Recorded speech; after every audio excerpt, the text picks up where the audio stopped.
লোকসভা ভোটের অন্তিম মুহূর্তে শাসক দল বিজেপি তাদের দলীয় প্রচারের ঝড় তুলছে। রবিবার সন্ধ্যে 8টা নাগাদ রাজ্যের 2 নম্বর জনজাতি সংরক্ষিত লোকসভা কেন্দ্রের তিপ্রামথা ও আইপিএফটি সমর্থিত বিজেপি প্রার্থী কৃতি সিং দেব বর্মার সমর্থনে 54 নম্বর কদমতলা কুর্তি মণ্ডলের প্রেমতলা বাজারে এই বিশাল জনসভা অনুষ্ঠিত হয়। মূলত সংখ্যালঘু ভোট টানতে কদমতলা কুর্তি সংখ্যালঘু মোর্চার উদ্যোগে প্রেমতলা বাজারে এই নির্বাচনী সভা অনুষ্ঠিত হয়।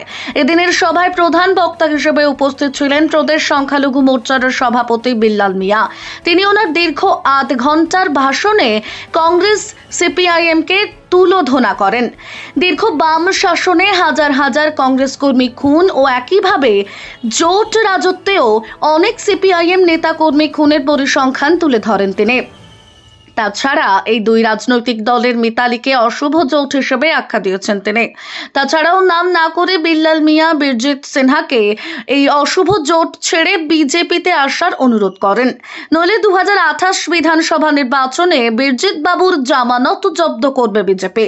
বিল্লাল মিয়া বিজেপিতে যোগ দেওয়ার পর উপনির্বাচনে বক্সনগর ও ধনপুর কেন্দ্রে সিপিআইএম এর জামানত জব্দ করেছেন। তাই এদিনের সভায় কদমতলা এলাকায় সংখ্যালঘু মুসলমানদের নিকটও বিপুল সংখ্যক ভোটে বিজেপি প্রার্থীকে জয়ী করার অনুরোধ রাখেন।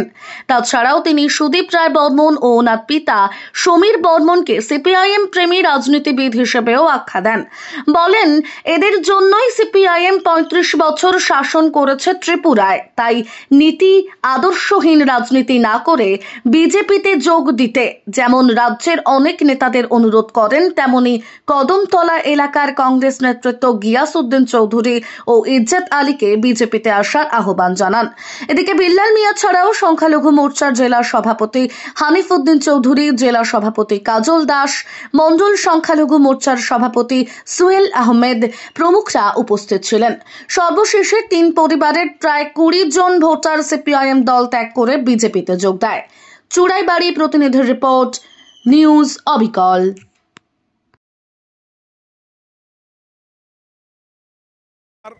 আমাদের যে অসুস্থতা, যেটা মিশন বিগত দিন, তো সেটা এক ক্ষেত্রে আমাদের খুব খারাপ ছিল।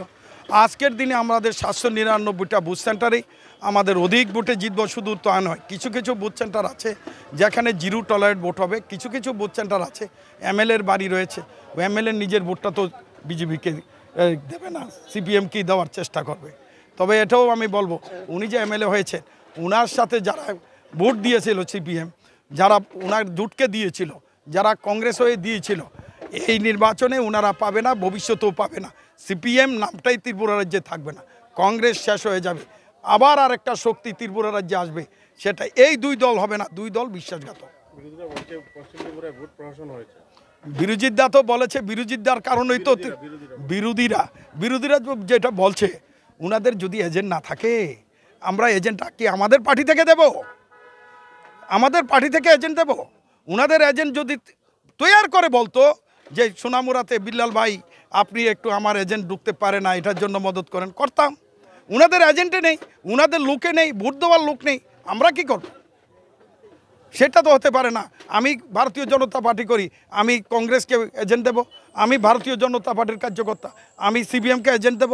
সেটা কি হতে পারে? ওনাদের লোক থাকলে অসুবিধা হলে আমাদের জানাবে, আমরা সাহায্য করবো, আমরা গণতন্ত্রকে বিশ্বাস করি।